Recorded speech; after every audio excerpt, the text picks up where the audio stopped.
রাজভবনের বাইরে ধর্ণামঞ্চ তৃণমূলের এবং সেই ধর্ণামঞ্চে রয়েছেন অভিষেক বন্দ্যোপাধ্যায় এবং আজকে ধর্নার তৃতীয় দিন এবং আজকে এখন কি কি কর্মসূচি চলছে সেই বিষয়ে আমরা বিস্তারিত জেনে নেব।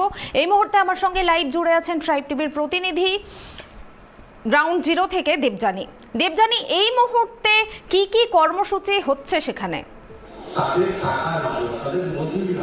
কুলামে, তুমি জানো যে আজকে রাজভবন চলো যে ডাক দিয়েছিলেন অভিষেক বন্দ্যোপাধ্যায় এবং রাজভবনের সামনে তিনি যে ধর্নায় বসেছেন আজকে তার তৃতীয় দিন এবং আজকের এই তৃতীয় দিন অত্যন্ত ঘটনাবহুল একটা দিন। তার কারণ কি, যে মন্ত্রী, যে কেন্দ্রীয় মন্ত্রীর সঙ্গে দেখা করতে গেছিলেন, নিরঞ্জন জ্যোতির সঙ্গে তৃণমূলের প্রতিনিধি দল দেখা করতে গেছিলেন, সেই কেন্দ্রীয় মন্ত্রী আজকে কলকাতায় এসেছেন, এসে সাংবাদিক বৈঠক করেছেন এবং সাংবাদিক বৈঠক করে তিনি জানিয়েছেন যে তৃণমূলের সঙ্গে, তৃণমূলের প্রতিনিধির সঙ্গে তিনি দেখা করতে চান। এমনকি পঞ্চায়েত দফতরে, রাজ্যের পঞ্চায়েত দফতরে বৈঠকও করতে তিনি আগ্রহী বলে জানিয়েছেন। আমরা 3 তারিখের ঘটনা যদি একবার একটু ফিরে দেখি তাহলে আমরা দেখব যে এই অভিষেক বন্দ্যোপাধ্যায়ের নেতৃত্বে তৃণমূল কংগ্রেসের 40 জনের একটি প্রতিনিধি দল নিরঞ্জন জ্যোতির দফতরে গেছিল, কৃষি ভবনে গিয়েছিলেন এবং তার সঙ্গে দেখা করার কথা ছিল সন্ধ্যে 6টার সময়, কিন্তু তিনি দেখা করেননি বলে অভিযোগ এবং প্রায় দীর্ঘক্ষণ বসিয়ে রাখার পর তিনি জানান তিনি দেখা করতে পারবেন না এবং তারপর পুলিশ, তৃণমূলের যারা ওখানে ছিলেন, সাংসদ, বিধায়ক, মন্ত্রী, তাদেরকে প্রায় চ্যাতলা করে প্রিজন ভ্যানে তোলে অভিষেক বন্দ্যোপাধ্যায় আটক হয় ইত্যাদি ইত্যাদি। এবং এই ঘটনার তীব্র প্রতিবাদ করে, নিন্দা জানিয়ে তৃণমূল কংগ্রেস রাজভবন অভিযান করে এবং তারপরে তো আমরা দেখতেই পাচ্ছি আজকে তাদের এই কর্মসূচি তৃতীয় দিনে পড়েছে। আজকে নিরঞ্জন জ্যোতি এসে যখন তৃণমূল কংগ্রেসের সঙ্গে দেখা করতে চাইছেন বা রাজ্য সরকারের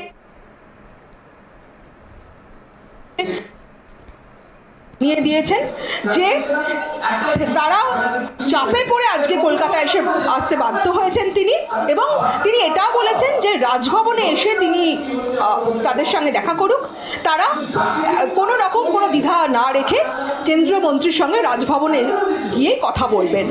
যদিও এখনও সেটা হয়নি এবং এর মধ্যে বিজেপির যিনি রাজ্য সভাপতি সুকান্ত মজুমদার, তিনি আবার জানিয়েছেন যে চাইলে বিজেপির দপ্তরে আসতে পারে তৃণমূল। পাল্টা তৃণমূলের তরফ থেকে বলা হয়েছে, তৃণমূল মুখপাত্র কুণাল ঘোষ বলেছেন যে অভিষেক বন্দ্যোপাধ্যায়ের এই ধর্ণা মঞ্চে এসে কেন্দ্রীয় মন্ত্রী ক্ষমা চান। তো এই বিজেপি তৃণমূলের মধ্যে এই রাজনৈতিক চাপানুতর চলছে, কিন্তু তার মধ্যেই এখন সন্ধে গড়িয়ে এসেছে এবং একের পর এক তৃণমূলের নেতা তারা বক্তব্য রাখছেন এই ধর্ণা মঞ্চে। অভিষেক বন্দ্যোপাধ্যায় তিনি আছেন এবং কিছুক্ষণ আগেই আমরা দেখলাম পশ্চিমবঙ্গ অধিকার রক্ষা কমিটির কিছু সদস্য তারা এসেছেন, তারা এই অভিষেক বন্দ্যোপাধ্যায় ধর্ণাকে সমর্থন জানালেন। যে কমিটি আয়োগ রয়েছেন, যে কমিটিতে বিভিন্ন অধ্যাপকরা রয়েছেন এবং সাংবাদিক থেকে শুরু করে একাধিক বিশিষ্টজনেরা রয়েছেন। এবং তোমাকে জানিয়ে রাখি কুনামি, কিছুক্ষণ আগেই আজকে রাজীব বন্দ্যোপাধ্যায় বিজেপির যিনি রাজ্য সভাপতি সুকান্ত মজুমদারের নাম্বারটা প্রকাশ্যে যারা জব কার্ড হোল্ডার তাদেরকে দিয়েছেন এবং সেটা দিয়ে জানিয়েছেন যে এই জব কার্ড হোল্ডারদের জন্য তারা সুকান্ত মজুমদারের নাম্বার প্রকাশ্যে আনলেন এই কারণে, যারা টাকা পাচ্ছেন না তারা সরাসরি সুকান্ত মজুমদারকে ফোন করুক। এবং অভিষেক বন্দ্যোপাধ্যায় সে তখনই বলেছেন যে সুকান্ত মজুমদারকে ফোন করে যাতে তারা ভদ্রভাবে একটাই কথা বলেন যে তাদের যে প্রাপ্য টাকা, সেই প্রাপ্য টাকা যাতে ফিরিয়ে দেওয়া হয় তার জন্য তিনি দিল্লির কাছে তদবির করেন, দিল্লিকে বলেন এবং প্রত্যেকে যেন ভদ্রভাবে কথা বলেন, কোনো গালিগালাজ না করেন। তার কারণ কিছুদিন আগেই সুকান্ত মজুমদার তিনি বলেছিলেন তিনি চাইলেই দিল্লি তাদেরকে এই তৃণমূল কংগ্রেসের বকেয়া টাকা দিয়ে দেবে। তাই তার তৃণমূল নেতৃত্ব মনে করছে যে সুকান্ত মজুমদারের যদি এতটাই ক্ষমতা হয় তাহলে তিনি একমাত্র পারবেন যে জব কার্ড হোল্ডাররা কেন্দ্রের যে টাকা, প্রাপ্য টাকা থেকে যারা বঞ্চিত হচ্ছেন সেই টাকা ফিরিয়ে দিতেন। এবং সেই কারণে আজকে রাজীব বন্দ্যোপাধ্যায় কিছুক্ষণ আগেই সেই সুকান্ত মজুমদারের দুটি নাম্বার ঘোষণা করেন, দুবার ইংরাজিতে বলেন নাম্বারটি এবং একবার তিনি বাংলায় বলেছেন। সে কারণে আমি শুরুতেই বললাম যে আজকের এই রাজভবন চলো কর্মসূচি অভিষেক বন্দ্যোপাধ্যায়ের নেতৃত্বে যেটা তৃণমূল কংগ্রেস করছে, রাজভবনের সামনে যে অবস্থান বিক্ষোভ করছে, তাদের এই যে তৃতীয় দিনের কর্মসূচি অত্যন্ত ঘটনাবহুল। সকাল থেকেই আমরা দেখছি যে এই কর্মসূচিকে ঘিরে একের পর এক রাজনৈতিক ঘটনা ঘটছে। কখনো নিরঞ্জন জ্যোতি এসে সকালে তিনি বলছেন তিনি তৃণমূলের সঙ্গে নেতৃত্বের সঙ্গে এখানে কথা বলতে আগ্রহী, আবার কখনো পাল্টা রাজীব বন্দ্যোপাধ্যায় বা তৃণমূল নেতৃত্ব সুকান্ত মজুমদারের নাম্বার দিচ্ছে।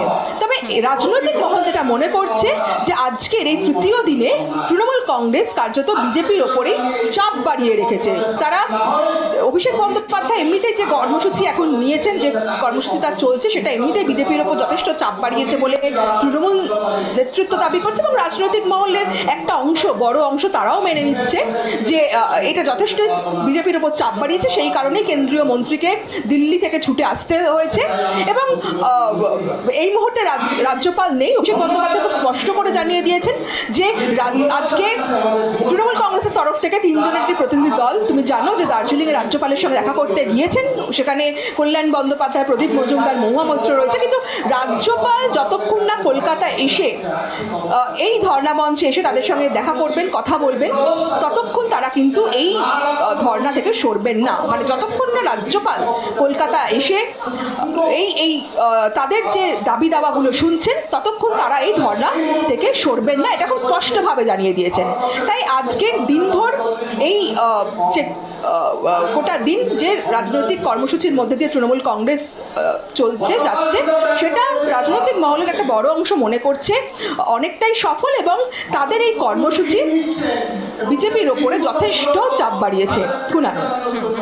ধন্যবাদ দীপজানি। আপনাদের আরও একবার জানিয়ে রাখবো, 100 দিনের টাকা এনেই ছাড়বেন, বারবার হুঙ্কার দিয়েছেন অভিষেক বন্দ্যোপাধ্যায়, এবং সেই মতো এবার বকেয়া টাকা আদায়ে নতুন পন্থা দেখা গেল তৃণমূলের। এবং রাজভবনের সামনে কিন্তু ধর্ণা মঞ্চ থেকে বিলি করা হয়েছে কিছুক্ষণ আগে। বিজেপির রাজ্য সভাপতি সুকান্ত মজুমদারের ফোন নম্বর বিলি করেছেন তৃণমূল নেতা রাজীব বন্দ্যোপাধ্যায়। আর অভিষেক বন্দ্যোপাধ্যায় পরামর্শ দিয়েছেন, যারা টাকা পাবেন তারা এই নম্বরে ফোন করে ভালোভাবে নিজেদের দাবি জানান। আপনাদের জানিয়ে রাখবো, আজকে তৃণমূলের 3 প্রতিনিধি দল রাজ্যপালের সঙ্গে দেখা করতে উত্তরবঙ্গে গিয়েছেন, এবং রাজ্যপাল কিন্তু বন্যা পরিস্থিতি পরিদর্শনে এই মুহূর্তে উত্তরবঙ্গে রয়েছেন। তার সাথে দেখা করতেই আজ তৃণমূলের 3 সদস্যের প্রতিনিধি দল উত্তরবঙ্গে পৌঁছেছেন। এবং আজকে সকালবেলা কেন্দ্রীয় মন্ত্রী সাধী নিরঞ্জন জ্যোতিও কলকাতায় এসেছেন, এবং কলকাতায় এসে তিনি দুপুরের দিকে সাংবাদিক বৈঠক করেছিলেন। এবং এই মুহূর্তে আমরা দেখতে পাচ্ছি ধর্ণা মঞ্চে তৃণমূলের অনেক নেতা সেখানে পৌঁছেছেন এবং এক এক করে বক্তৃতা রাখছেন সেখানে।